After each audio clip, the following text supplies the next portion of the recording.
and welcome to Women's World, the program where we spotlight the strength and resilience of women shaping our society. I am Kike Lomo Okeri, and alongside my ever-vibrant co-hosts Priscilla Obasi and Anita Patrick. Hello, Kike. Amazing week, amazing weekend approaching, everything amazing. You know? It's actually a beautiful one because this is March, it's the month for the women, and women are actually doing very well. So far, so good. I've seen a lot of things to speak to issues that they've had so much bottled up. The period for we to speak about the issues from education, from the home front to career paths, it's a lot happening, and I'm excited that I'm a woman. I'm excited and I'm a mother. Fortunately, Sunday is Mothering Sunday. Wow. Yeah. So what are you expecting? Because mothers are expectant. You know, for me, it's how people always say, we have so many celebrations in the month of March. Is it Women's Day? Just before International Women's Day, we're going to Women's Day. But I mean, a woman cannot be over celebrated because a woman she gives herself. Gives herself. That's true. Worth over celebrating. So Monday is Mother's Day, and I'm thinking the International Women's Day came with lots of colors. True. Women coming out to speak, as she has said. People, it showed growth for me. Women gives a lot. Yes, women have gone from that point where it's expected that you're in the kitchen to being part of the society, and making significant contribution to the society. We're talking about Mother's Day, and there's a whole lot to expect. There's a whole lot to expect for mothers. So if you see a mother close to you, if you're watching this and you have a mother, make sure you call her, give her a hug, say something nice. Because you know, the hug goes a long way. Yes, it goes a long way. It's a lot. Yeah, today we turn our focus to a powerful force that is often overlooked but absolute essential to Nigeria's growth: women's farming. Across Nigeria, women make up a significant portion of the agricultural workforce, from planting and harvesting to processing and selling produce in local markets. Women are deeply involved at every stage of food production, yet their vital role many still faces barriers such as limited access to land, financing, modern tools, training, and markets. Okay, so we're talking about empowering women, right? Yeah. Empowering women farmers, unlocking Nigeria's agricultural potential. Now, when women farmers are supported with the right resources, with the right education and opportunities, the benefit extends far beyond the farms. Communities become more secure, food secure actually, and local communities grow stronger and families thrive. True, of course, Priscilla. Empowering women in agriculture means recognizing their contributions, investing in their skills, and ensuring they have equal access to the tools needed to succeed. It means creating policies and programs that open doors for women to lead, innovate, and expand within the agricultural sector. All right. Of course, in today's conversation, we explore how supporting women farming can transform Nigeria's agricultural landscape, boost productivity, and drive sustainable development across the nation. Stay with us as we discuss the challenges, opportunities, and practical steps needed to fully unlock the potential of women in agriculture right after the break. For too long, women were told to stay quiet, to endure in silence, to face challenges alone. But silence never defines us. Women are actually one of the best peace builders you can come across because they will build peace in the home front, they will build with their children, they will build in the community, they will build at their meetings and in their churches. Across Nigeria and beyond, women are breaking barriers, from entrepreneurs building thriving businesses to mothers transforming communities to everyday women. Women's World celebrates all sides of womanhood. We share untold stories of women from pain to victory. This is more than a show, it is a platform for women to be seen, heard, and to be empowered. Every story matters, every voice counts because women are empowered to change families, communities, and the nation. Join us as we showcase women's untold stories. From pain to victory. This is Women's World on Global Television. Your story, your health, your power. For too long, women were told to stay quiet, to endure in silence, to face challenges alone. But silence never define us. Women are actually one of the best peace builders you can come across because they will build peace in the home front, they will build with their children, they will build in the community, they will build at their meetings and in their churches. Across Nigeria and beyond, women are breaking barriers, from entrepreneurs building thriving businesses to mothers transforming communities to everyday women. Women's World celebrates all sides of womanhood. We share untold stories of women from pain to victory. This is more than a show, it is a platform for women to be seen, heard, and to be empowered. Every story matters. Every voice counts because women are empowered to change families, communities, and the nation. Join us as we showcase women's untold stories. From pain to victory. This is Women's World on Global Television. Your story, your health, your power.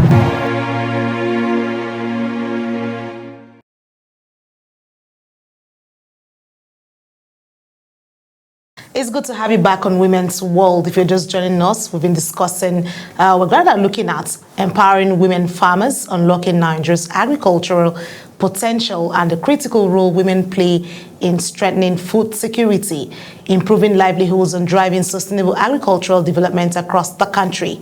Women remain the backbone of agriculture in many communities, yet their contributions are often under-recognized and under-supported, from the access to land and the funding to training and modern farming technologies. Empowering women farmers is key to unlocking the full potential of Nigeria's agricultural sector. To help us explore this important conversation further, we are joined by a distinguished guest who has dedicated years to advancing women's development, communication, and sustainable growth.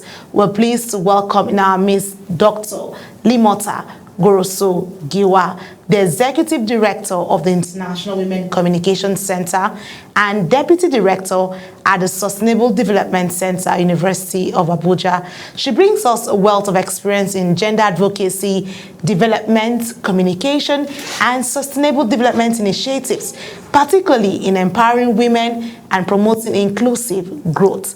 Thank you so much. It's good to have you join us on the program today. You're welcome, Dr. Limota. Thank you so much.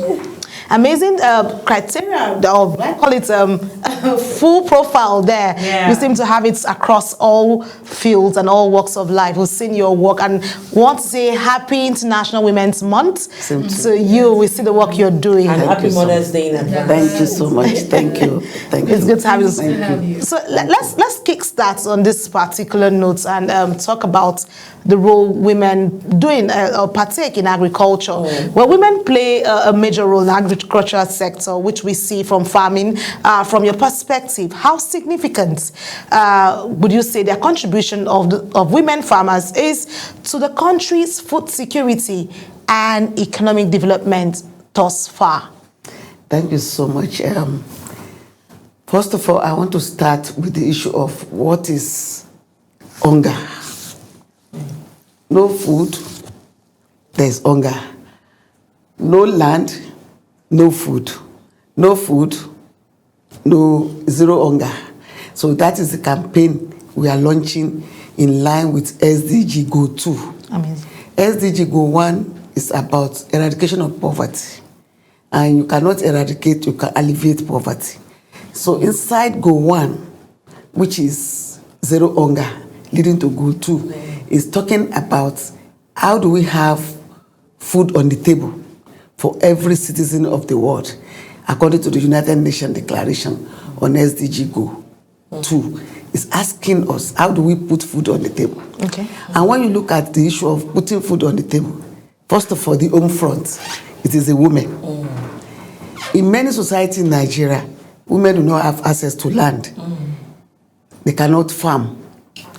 And then when you are talking of sustainable development goal 2, zero hunger, you are talking of accessibility to food, durability, and inclusiveness. And when you are talking of inclusiveness, we are talking of putting women in the agenda of a nation in terms of food production. Okay. This leads to how do we now empower the women to have access to this food? First, you make land accessible for women. Okay. You give them resources in terms of take-off grants for smallholder farmers.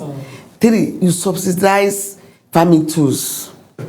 Example, buying fertilizer is out of the reach of women, even to ordinary farmers. Farming tools, pesticides, women cannot get to buy. And then another thing is that when Nigerian farm, the cost of farming is very expensive. And when they import food to Nigeria, it derelegates the farming ability of the citizen. Okay. So if you look at it, we need to invest more in farming. Nigeria has no business in hunger because we have the population. Okay. We have the land. There are many countries in the world that nothing can germinate in their soil. And they are rich countries. And that is why UN insisted that Goal 2 is very important. Therefore, in order to be able to empower women farmers, you have to, first of all, give them facility, accessibility to resources, and inclusiveness in terms of policy formulation and implementation. For example, during the last meeting, stakeholder engagement in the Ministry of Agri, Yes. the minister rolled out lots of activities that they have done. Yes. Very brilliant presentation. And asked about how do you translate this performance of your ministry to ordinary Nigeria to be able to have food on the table. True. Yes, the ministry is doing well. But how do you bring out science and indicator, we call it indices, to measure the ability of your input, impact in ordinary Nigeria? Because people are hungry, food are expensive, and Minister of Agri are working. So these are 3 phenomenology on the ground. But the question that is applicable to us as Nigeria is, how will these your brilliant programs and activities reach the grassroots level? How will ordinary Nigeria wake up in the morning and be able to buy food or to be able to put food on the table? This is what I mean by policy. A policy that does not translate the life of every Nigerian is not working. Okay. So I requested the minister that they can send up a committee to begin to look at their success stories. Sure. In terms of women participation. Yeah. The women farmers do not have access to land. They do not have resources. They do not have money. So the way to build their capacity and empower them is to organize training, capacity building training, TOT. TOT means training of trainers for smallholder farmers. And then after the training, give them inputs, tools to go back home and practice in their communities. Then set up another monitoring team to be sure this is working. Because sometimes you give contract to people, they don't do it. They don't do it. And nobody's monitoring them. They think it's a Commonwealth resources. They get away with it. And no leader, everybody blame leaders, not just Tinubu. They blame but we as Nigerians, are we trying to help each other? You are giving contract to produce farm inputs for the communities, you are investing the money. It does not get to the people. Because when the minister was reading, he was giving evidence-based. He was giving evidence-based approach where and what they have done. So far. But the question is, who is monitoring what they have done? Okay, the thing is, despite different interventions and contribution, many women's farmers still faces several barriers. What are some biggest challenges that is limiting women full participation and productivity in agriculture? Yes, let me give you an example. The limitation. They run the Anchor program Many women were giving money, like NISA, they call it NISA, yes, Anchor program. Yes. That is a brilliant program. But it died in natural death. It did die. Because of Yes, corruption. of course. Many women were already involved in that program, and they borrow money. They started with them with 250, 1 million, 10 million. Yes, and they improved. And they took this loan. COVID came. After COVID, there was banditry, insecurity everywhere. So then after that, the women cannot pay back the loan. So how do we help them?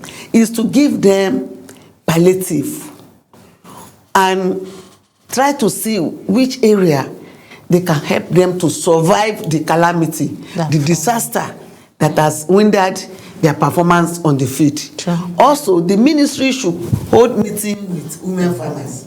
Invite them to your gathering. Then do training of trainer for them. And you see, capacity building is very important. Very. Along with money, we call it take-off grant. Take-off. And then you have a monitoring team to say that it's also place in Nigeria we have bettered the life of 10 million people. Here, 5 million people, and this is the input and this is the output. So those are the indices and indicators that the government should be looking for. Okay, so there's a smallholder farmers group for women called SOFON. Yes. SOFON has always been a way of managing women, young smallholder farmers. Yes. So yes. I want to talk to you you're trying to look at the issue about the sustainable development goals set up for farmers. How do you see your role in building up this women's capacity? Because like you mentioned, governments have good reforms, agricultural reforms. They've rolled out their reforms and we've seen them doing well. But these smallholder farmers still have these challenges cut across different, but from financing, which is the take-off grants, which you're suggesting they get. So how would they get even if they give them take-off grants, want to monitor? Because one thing is implementation. That's one challenge we have. Yeah. How do you get someone to supervise, implement them from your? I'm talking from your perspective as a woman, because we want to see women farmers do better despite barriers in front of them. Yes, there are 3 important things that Nigerian government can do. One, they should enter the markets. Okay. Go into the mainstream of the markets to subsidize prices of food. Instead of giving money to third party, fourth party to go and do it. Okay. Let them go into the markets and break the monopoly of market in terms of cash crops and perishable food for women. Then let them also have a reserve bank where women can go and take like a loan. Okay. A loan. Let take the loan, have a reserve bank where they can get the food.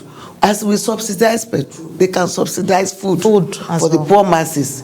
2, I want the government to have a policy to say that maybe 2 times in a week, every Nigerian should go and farm. Okay. Remember in 1979, Operation Feed the Nation? Yes. Operation Feed Yourself. So let the present government launch Operation Feed Yourself.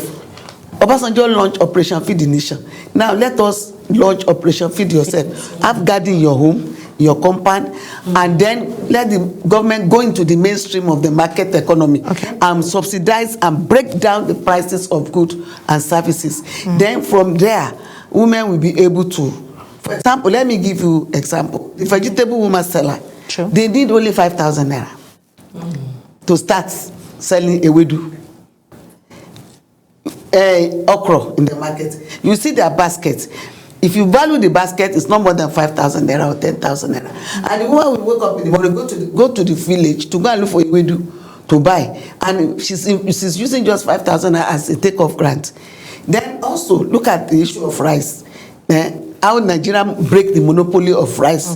During the Buhari regime, they planted encourage rice plantation. Yes, and they break. But the question now is, the cost of producing rice in Nigeria is very expensive. True. The climate is not sustainable. I was about taking climate change. And then there's a desert encroachment in the northeast. There's flooding in the southwest.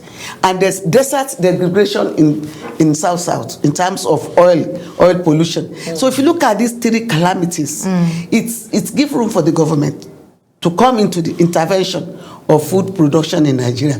And the way to do it, is to first of all empower the women, and then go into the mainstream of the market, put products in the market, surplus food in the market. It will break the monopoly of high price, because if you plant food or maize, you plant maize, I plant maize, you plant maize, I plant rice, you plant rice, it will be surplus. True. That's true. Very, very much. I remember when we were young, when we were going to school, we plugged maize on the streets. Everybody planted in their garden, in their home. We had behind the house. We just plugged maize on the road and fry it and eat. But it's not there now anymore. So the question is, what happened? What went wrong, actually? What went wrong? Thank you. My question is for women that are intending or that want to be farmers. Sometimes this sensitization is not out there to the public. The works that you people have been doing, the Ministry of Agriculture, lots of women want to do stuff. They want to go into farming, but somehow the support is not there. And the truth of the matter is that there are hidden supports in the systems, but it's not well amplified, to the common man out there that is really interested. First of all, I want to know what are these, opportunities, so that any woman watching right now would know and maybe want to grab it. Yes, what I'm getting from Ministry of Agriculture is that they have loan for women farmers. They have subsidized farming tools. They said they gave it out in different states. They gave some farming tools. Yes, and then pesticide and fertilizers. And they told us that because of the problem in Ukraine, it's affecting this importation of fertilizer importation also. Yes. But the question is, I want Nigeria and African countries to get out of expecting European communities to give them food. So always come to We're our aid, Africans. actually. We are African. We are people with land and resources. We are supposed to be feeding European communities. We are supposed to be feeding other African countries as Nigerians. We have the population. We have a lot of people. Our population can override 5-6 countries. So let us use our population to produce food. Let us use our population to promote security. First, let me tell you, when people say the problem of Nigeria is poverty, I say it's not poverty. The problem of Nigeria is insecurity. And it's not the banditry that I mean by insecurity. Insecurity at home. People feel insecure in their home in terms of putting food on the table. You will see a father running out in the morning. The children will not know where the father goes. And he will come late in the evening when the children have slept. Because he's feeling insecure. He could not provide food. So insecurity at home. Food insecurity everywhere.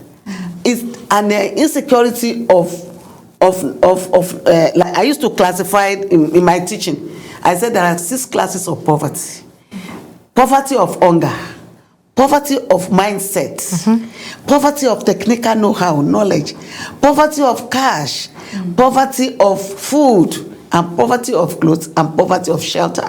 Which one do you want to address? Which one do you want to do? Because we have a lot of them. Which one do you want to address? Yes. So, but the basic thing everyone wants to look for is, like they say, if a man has a roof over his head, has food on his table, life is made easy, they can take one step at a time. This is what ordinary Nigerians are asking for. But like you said, the Ministry of Agriculture has setting out good reforms that is doing well, is just translating it for the common man to have access.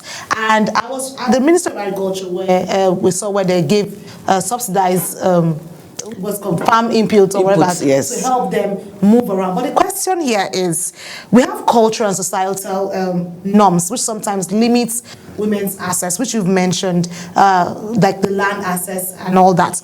How can communities begin to shift their perception and support women farmers who are the ones who till the soil, from behind the house to get food on the table, support the farm? Because one, you mentioned insecurity in different forms. Let's look at insecurity from the perspective of accessibility to the farmlands. Yes, we did a research on women land rights. The project is called WILA. And the outcome of that research is that, for example, in Nigeria, according to the Land Use Act in Nigeria, 1979 Land Use Act, enable every Nigerian to have right to land. True. But when the husband died, the family takes away the land from the woman. They say it's a family land. Property. So the recommendation I want to give, because if I go into the history and the outcome of the research, it will take time. Sure. But I just want to bring out the recommendation from the research work. It's what we need for everybody to have an inclusive society, is to draw up policy and system strengthening.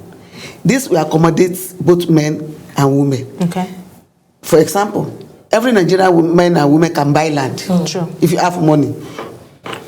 So we cannot inherit land in some place. Women cannot inherit land in some culture in Nigeria. That's right. Yes. They will say it's a family land.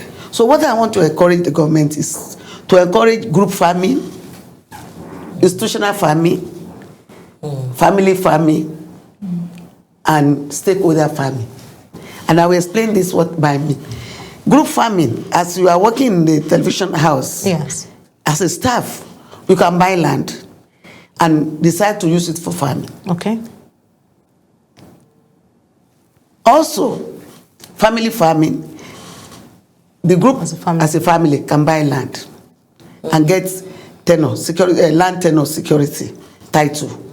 Also, as an individual, you can buy land and farm. So in the issue of culture, it will be minimized in terms of access to land. Group farming, family farming, institutional farming. For example, I'm aware, I don't want to mention, some embassies in Nigeria, they bought to farm most of the land in Nigeria, and we don't know. They brought they brought people to farm for them, and they import the food directly to their country from here. Many embassies bought land in Nigeria, and they are farming, and the food from there goes straight to their country. So, and we are looking, instead of us to invest and have a one-day break in a week for every Nigerian to go to the farm. I think that's a new perspective. Yes, We should be looking let the government, let the president say, everybody 1 day in a week farm, either your garden, your home, day farming. By the time we do that, even if it is achieving goal 2, if Nigeria can work hard to achieve goal 2, they will be among nations that achieve SDG goal between 2030. We have 5 years now.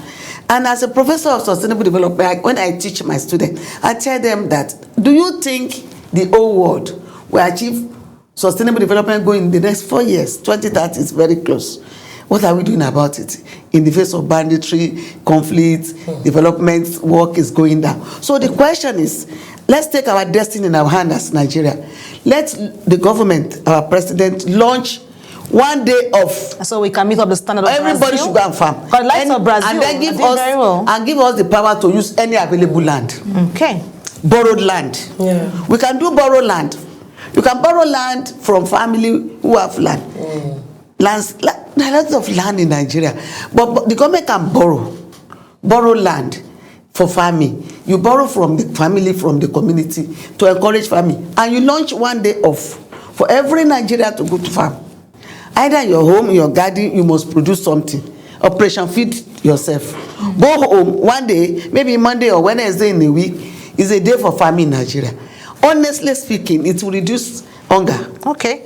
We look forward to when the government takes this recommendation and hopefully sees how that, because like I I have said, brilliant idea, but I don't have the power and the ability to implement it. but things we keep amplifying our voices and seeing how this. Thank you so much for what you do, Dr. Limot Agoroso-Giwa, for sharing such valuable insight with us today. Your perspectives on empowering women farmers and the critical role they play in strengthening Nigerians' agricultural sector have been truly enlightening. Indeed, it has been a very engaging and informative conversation. We appreciate the important work you continue to do through the International Women Communication Center and the Sustainable Development Center at the University of Abuja in promoting sustainable development and advancing opportunities for women.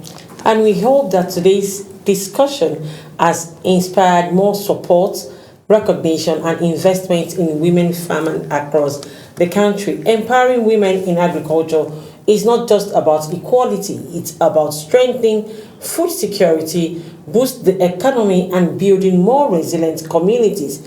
When we return, Women's World continues with more conversation that celebrates and empowers women. Stay with us.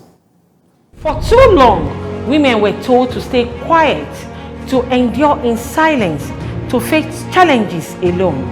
But silence never define us. Women are actually one of the best peace builders you can come across because they will build peace in the home front, they will build with their children, they will build in the community, they will build at their meetings and in their churches.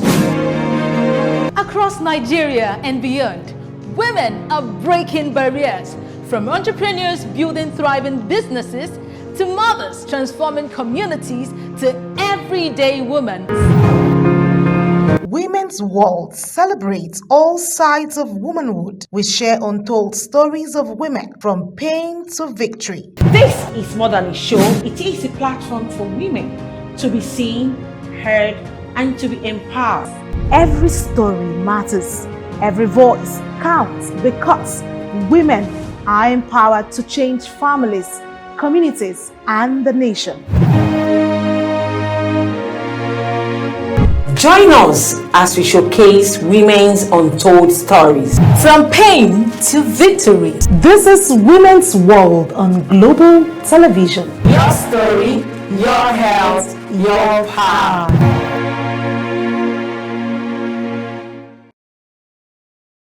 For too long, women were told to stay quiet, to endure in silence, to face challenges alone.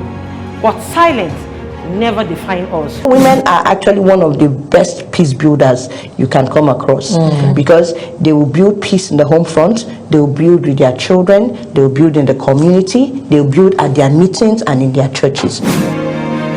Across Nigeria and beyond, women are breaking barriers, from entrepreneurs building thriving businesses to mothers transforming communities to everyday women.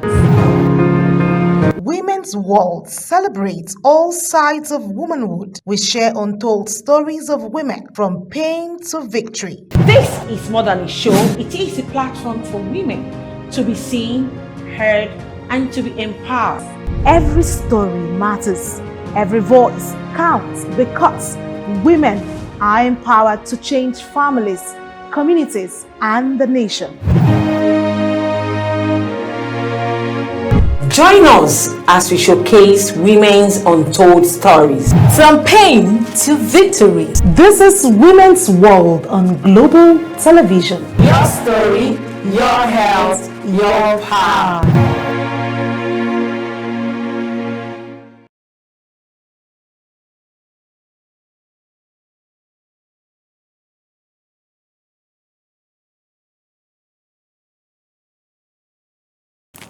All right, welcome back to Women's World. Thank you so much for staying with us if you're just joining us for the program. Now we've been talking about, or we've been having wonderful conversations centered on women's empowerment and the many ways women continue to shape, strengthen our society. In this next segment, we turn our attention to another important aspect of women's development, and that is communication. Communication plays a powerful role in shaping narratives, influencing policies, and ensuring women's experiences, perspectives, and achievements are heard and recognized. And of course, our next topic is amplifying women's voices, the role of communication in advancing gender equity. Around the world and here in Nigeria, effective communication has become a key tool in advocating for women's rights, promoting inclusion and challenging stereotypes that limit opportunities for women and girls.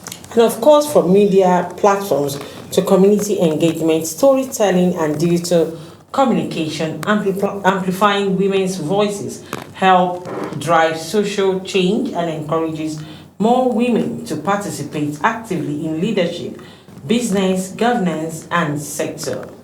Well, to help us unpack this conversation, we are pleased to welcome our next guest live in the studio in person of Omawumi Dan Okaye, I beg your pardon, the branch manager of Enviable Transport Abuja and a seasoned communication professional. Well, she brings us a wealth of experience in communication, leadership, and organizational management, and she's live with us in the studio. Omawumi, it's good to have you join us today. Thank you very much. How does it feel to sit at that end, because we're the ones speaking to you now? It's still like you can see I'm just sitting down here. I'm trying to get comfortable. Like, it feels different actually, for real. It actually does feel different. Because I feel. thank you. It's good to be back home. It's good. It's good to be back home. It's good to have you here. Happy International Women's Month. Same to you. You all look beautiful. You look great, amazing as well. So amazing thing you do out there, amplifying voices of women through your communication strength and all that. Like I said, it's good to have you, Jenny, because this is you coming back home. Let's start on the notes on how would you say communication has played a vital role for women, especially in our society today? Because we had a conversation the other day, we said women mask their emotions. So let's speak from that. Yeah, I think it's actually taking a positive line because a lot of women now have a voice.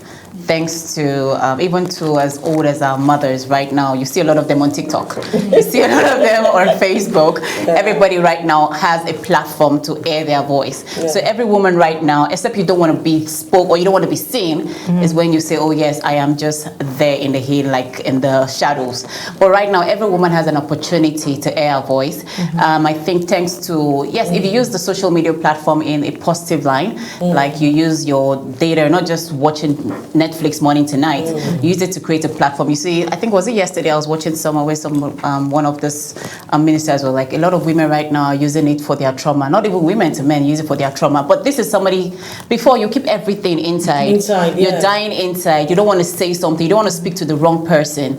But right now, even if there's nobody, you're not looking at anybody, you can switch on your camera, switch on your phone, and then you air it all out. So you see a lot of people crying on, it's like you just finish, you take a breath, like, and you're done, and like, okay, and you take a deep breath. I don't care who is seeing it, but at that moment I have sent reached out to a lot of people. Okay, well that's why I started on that note. Priscilla, let's get you. Well, I like where Anu is coming from, and to think that it's a positive thing. A lot of us have also seen it as a negative.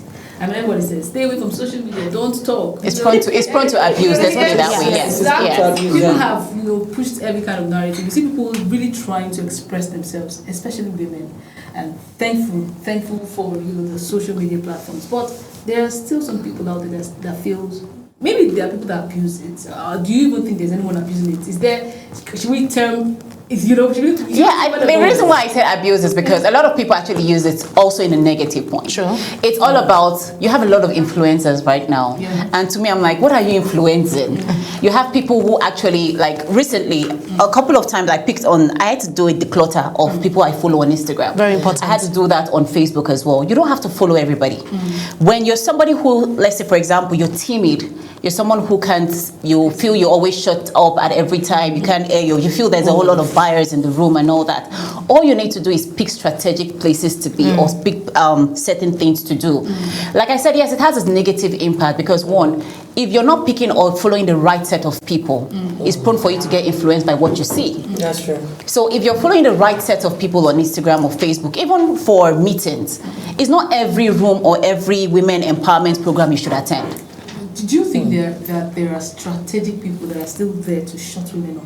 Oh, they are. Even women shut ourselves up. Let's be real. That's the truth. Even women shut themselves up. In your own experience, what are some of the communication barriers that women faces in leadership, in work environment, business environment, professional and all bodies? that? Contrary to what we think that the men are actually the problem, sometimes women are even the problem. Because in an office, for example, let's say you have let me come from my present situation right now. I think there are just 3 women in my office. Okay. And then you have more of the guys. Okay. I try as much as possible. Sometimes we would communicate. We're like, oh, you guys come and talk and all that. Where I was coming from, my boss was a female. And I think at a point it was a case of you could see the fact that you could see the bossiness. And then one day I said, I'm like, why is she like this? And I thought about it, like women have this notion in their head that men will always want to shut them up. Exactly. When they feel you're a boss woman, you feel you're in charge, everybody feels like, oh, but naturally it's like that. And that's why I said even some women are. If, for example, you have maybe 2 people going for one role and both of them are in a competition and all that, it seems like, oh, there are times you don't have to be each other's enemies. You could be working in the same office environment and not necessarily be at competition with each other. You could strengthen yourself. Look at the numbers of women you have in your office. Are they up to 10? Are they 5? Are they 15? If you have less than 10, less than 5, you people should not be at each other's competition. You should be at each other's mercy. be there for one another. If If you have more than 10, then you look at, like I said, if your boss is somebody who you cannot relate with, your subordinate or your colleague should not be somebody who you also do not talk to. There should be somebody in the office that is your safe space to speak to. So in office spaces, in politics and all that, sometimes, yes, it's quite... women feel like, yes, I can't just come out because, oh, it's a male territory. But it takes one person to show people that, yes, we can do it. Okay, so let me come to the media space. I like media were bold. Yeah, we are. We're bold, we know how to speak to issues. But for some persons who don't understand what it means to stand up for themselves. Because like you mentioned, women need to start supporting each other to build themselves. Because I've seen where some women tend to bring the other person down because there's competition. Yeah. And at this stage of our life, or at this stage of where the world is with women speaking out, I don't think women need to start dragging themselves down anymore. It's high time we speak the word around collaborations, strengthening and supporting ourselves. So let's speak to where you work in an environment that is male dominated. How do you tend to put yourself to be visible for them to see your strengths and what value you add through communicating? So I think you get the right tools. Public speaking is something. You also have you have so many platforms out there. For somebody who is not the outspoken one, like you don't feel like, oh, you can be in a room, you can talk to people. There's several trainings you can do. Start from public speaking, start from getting the right mentor in that field. Start from getting people that you can relate with, people who can inspire you. And also when you come into an environment as a woman and you feel is a male-dominated area, sometimes all it takes for you to get the courage, you need that confidence in yourself to say that, yes. It's going to be hard initially, especially if you're somebody who you feel maybe your certification is not up to their level, or you think education-wise you've not gotten there, you're still coming up, you're still building yourself. There's a whole lot you can do to improve yourself. Don't limit yourself to the level you are. Every day, train yourself. If it's in the office, if you want to be a presenter, you want to do something, don't just sit down there every day. Look for research materials that you can use to develop yourself. If you see that there's some person ahead of you, maybe your boss or your colleague who is supposed to be in that position you're at, what makes that person different? How can I get to that point where that person is? So those are things that you need to do as a woman. A lot of people, like, I know it's not everybody that is into media that I say, oh yes, you can come out and talk to people. No, I'm too shy, I'm too this. All it takes for you is just one day, try. It might not go well, you might stutter, you might have people looking at you, you didn't pronounce my name right, you didn't do this, you didn't do that. Start from your local community. Be it attending a women's church event, be it, it could even be as much as becoming a Sunday school teacher. If you can handle children. You can handle everybody. You just so sometimes it just takes for you to just train yourself in certain capacity.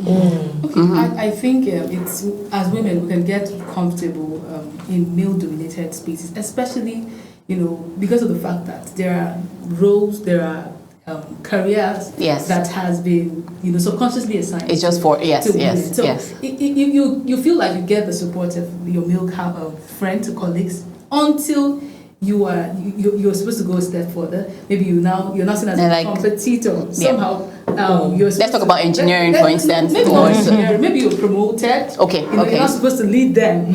Do you understand? And then you now realize, I thought I had friends here. Not supposed to lead them. You're the leader or you're the boss right now. They see you like you're a woman. Exactly. Why should a woman you go lead from us, being a public relations officer, you go from being, the director, the communication strategist, to the boss of this man. And then the ball changes. So how do you handle? How do you handle it? Let me say, at that moment, you're going for war. That's the truth. You're going for war because the truth is, one, even in marriage, if you say a lady's succeeding and the man is probably just basic, it sees it as she's trying to be the boss of me. It takes a lot for a man to accept this woman's success. When you come to an environment like that and you see that, you have to understand the fact that right now it's all about work. Nobody's your friend anymore. You have to be true for yourself. You have to be realistic. At this moment, it's going to be hard it's like an African thing. It's going to be hard for a man to accept the fact that she's leading us. Even in politics, even in this, you see that happen. That's true. So what you have to tell yourself is, see, I have gotten here. You didn't do chua-chua, let me put it that way. You didn't do anything. You got there because of you have records to show value addition that I have gotten here and I deserve to be on this seat. You make them understand. See, one thing, the first time I got into my office, I called a meeting. I'm like, see, I know it's hard for people to understand that a woman is here to lead you. I'm not here to be anybody's boss. I'm not here to be anybody's oga or not. I'm very an open person. But at the same time, if I need to do my job and I need to be hard on somebody, I'm not your friend at that moment. I am your boss. So at that moment, it's even if somebody is like 50 years older than you, it doesn't take away the place of respect. It doesn't take away the place of, oh, I am in a community, I have people that are way older, that are older than me, some people are younger. You are still the boss. So everything you need to do at that moment is balance. In as much as you're trying to show them that, yes, I am Wonder Woman, I am this at the same time, you also have to understand emotional intelligence of how to handle them. If you come out as two bosses, when everybody says, women are demons, why do they make women this and all that? Then the whole communication continues. And that's because you have to remove that whole mindset of, I am a woman boss, I am in a male-dominated environment. It doesn't change nothing. You are deserving of that seat first before your gender. So even if it's in engineering, in communication, in transport, anywhere, once you're a director, make positive use of your office. Let them see. The truth is, by the time they see that, this woman is doing her job and she's doing it diligently, you won't beg them for your respect. Do you think in a way it affects, your carriage? When a woman breaks barriers, somehow there's this subconscious that says, I have done what nobody can do. Do you think that's why I said that no matter what it is, you have to use your sense. Wisdom, even in the Bible, says it's profitable to direct. So you can't just be all because, right now I am here, come out dressed up in your Louis dress or bright here. No! At the same time, you need to learn balance. Because if you come up with that whole bossiness and all that, trust me, in less than 2-3 months, they would frustrate you at that office.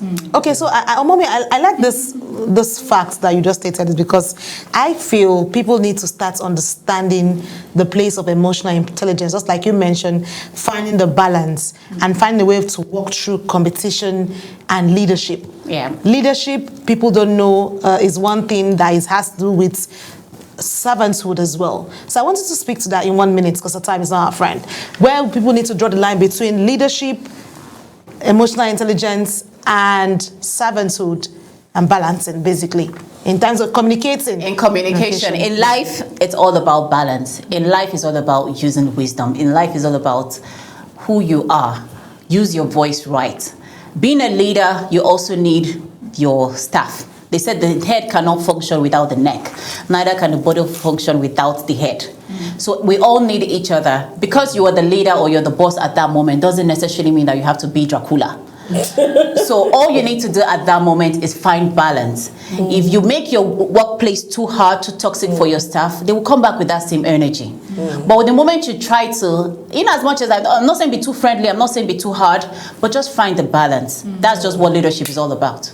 Okay. All right, thank you so much, Amon. Thank you very much to have you on our show. And that brings us to the close of today's empowering episode of Women's World. We've explored two vital areas: the incredible contribution of women's farmers in driving Nigerian agriculture potential and the powerful role of communication in amplifying women's voices and advancing gender equality.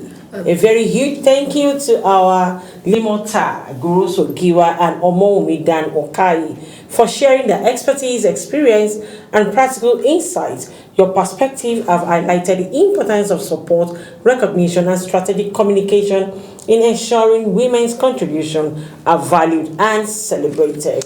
Well, from addressing challenges in agriculture to leveraging communication for advocacy, today's conversations have shown that empowering women is not just an initiative, it is essential for economic growth, social progress, and sustainable development across Nigeria.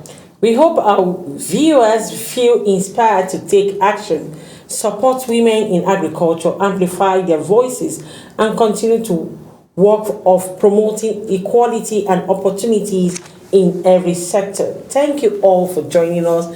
Thank you very much, Anita Patrick and Priscilla Albasi. And to our beautiful guests, who has been amazing. Thank you. And we look forward to more engagement. Oh, with yeah. you. I said it's good to be home. So we're bringing you back into the fold. Thank you so much. All right, to stay connected, kindly follow us on all our social media platforms using @Global TV NG. Till we come your way again, we say bye-bye. Bye.